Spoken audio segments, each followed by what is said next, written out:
முத்துரையா முத்து பற்றி இருக்கும்போது முக்கண்ணன் சிவபெருமா கைலாச மலையில் இருக்கக்கூடிய ஆண்டவர் பகவானை மனதில் நினைத்து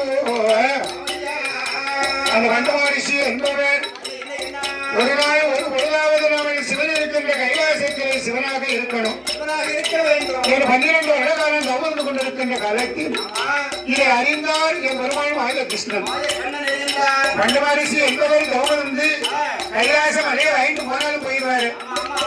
என் சிவன் பிரம்மா விஷ்ணு 3 பேரும் ஒன்று கூடி இந்த வண்டவாரிசியுடைய தவத்தை கலைக்கணும்.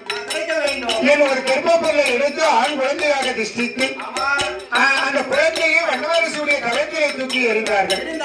வண்டவாரிசியுடைய தவத்திலே குழந்தை விழுந்தவுடனே அங்கே குவா குவா என்று சொல்லி குழந்தை அழுகுதையோ அழுகை சத்தங்காலில் கேட்டு வண்டவாரிசிய வேறும் குழந்தையை கையில் எடுத்து வாயை கையில் எடுத்து வரது கண்ணு முத்தமிட்ட யானை கையில் எடுத்து எனது கண்ணு முத்தமிட்ட குழந்தையை கையில் எடுத்து தவமது கலைந்ததென்று நம்முடைய தோமதையும் கலைக்க வந்த இந்த குழந்தையை தான் நம்மளிடம் அனுப்பியது யார் என்று தெரியலையே, யார் என்று தெரிய வேணும் என்பதாக வண்டவாரிசி ஆகாயத்தை பார்க்கும்போது மும்மூர்த்தி 3 பேர் கலகலவென்று சிரிப்பதையும் கண்ணில் கண்டு வண்டவாரிசி குழந்தையை கையெடுத்து இந்த நல்ல குழந்தையத்தான் யாரொருவர் பிறவி செய்து எந்த நீரை அனுப்பினாரோ அவர்களுக்கு எதிரியாக முன்னால் வரும் காலமேதில் இந்த குழந்தையவன் எதிரியாக போவார் என்று எதிரியாக குழந்தைய தூக்கி எறிந்தார்.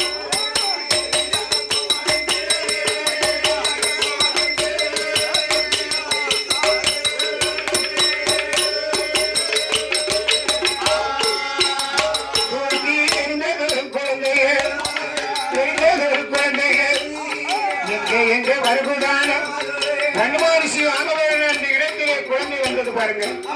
யார் என்ன உன்னை பிறகு செய்து அனுப்பினார்களோ அவர்களுக்கு எதிரியாக பின்னால் ஒரு காலத்திலே இந்த குழந்தை போவான். என் வண்டவாரிசி குழந்தையை தூக்கி எரிய அந்த குழந்தை எங்க வருகிறது தெரியுமா? பாதாள உலகத்தை ஆண்டு வரக்கூடிய விஷ்ணுகா வர்ணனானவர் இமயமலை சாலையில குழந்தை தேர்த்து இருக்கான் பாருங்க. அந்த விஷ்ணுகா வர்ணன் கையில வந்து அந்த விஷ்ணுகன் கையில